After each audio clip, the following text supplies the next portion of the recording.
When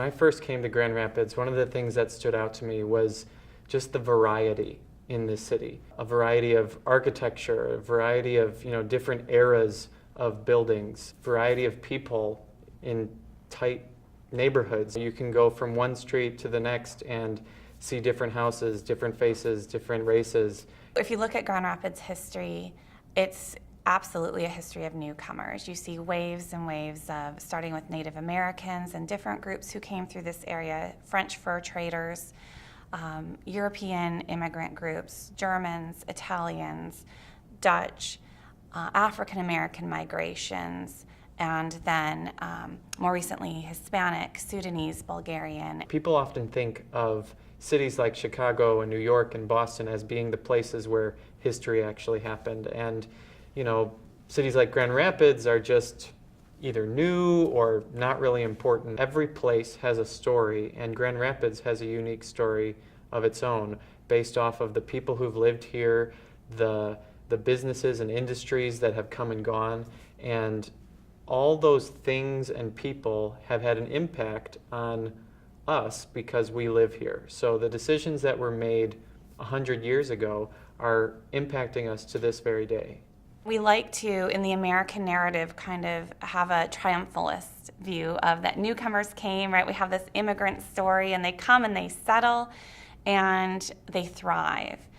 And that's certainly the way that I think the Grand Rapids community likes to sell the newcomer narrative, and there's a lot of truth to that, and there's a lot of inspiration that can be found there. But the truth is, many immigrants came here, or migrants came, because of profound suffering that they were fleeing. And sometimes they found better circumstances, and sometimes they didn't. So there's a lot of poverty, crushing poverty. The other dark stories that we ought to confront, need to confront, would be the Native American presence that was virtually wiped out of this community.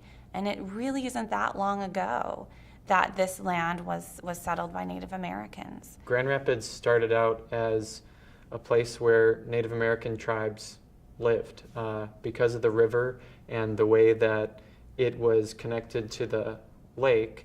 It was a great place for transportation, for fishing, and for other resources. So that was really the start of Grand Rapids. And over time, missionaries, entrepreneurs, people looking to just, have their own land at a cheap price started to settle here and build industries around furniture and lumber.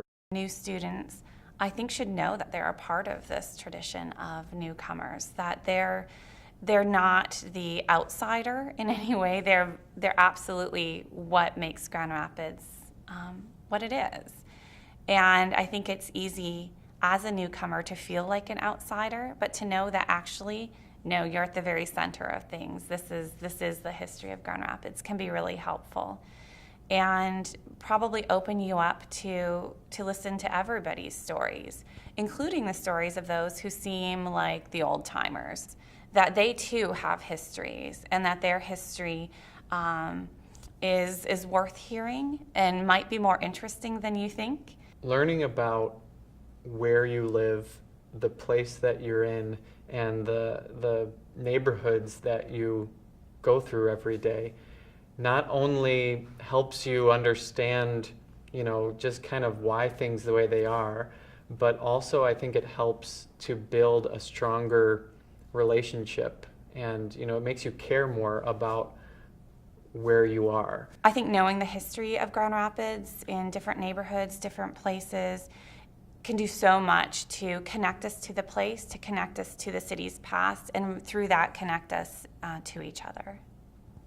And even if you're only here for a short time, I think understanding the personality, the history, the culture of a place is really important for a person to be able to thrive and grow in a city and to be part of that city.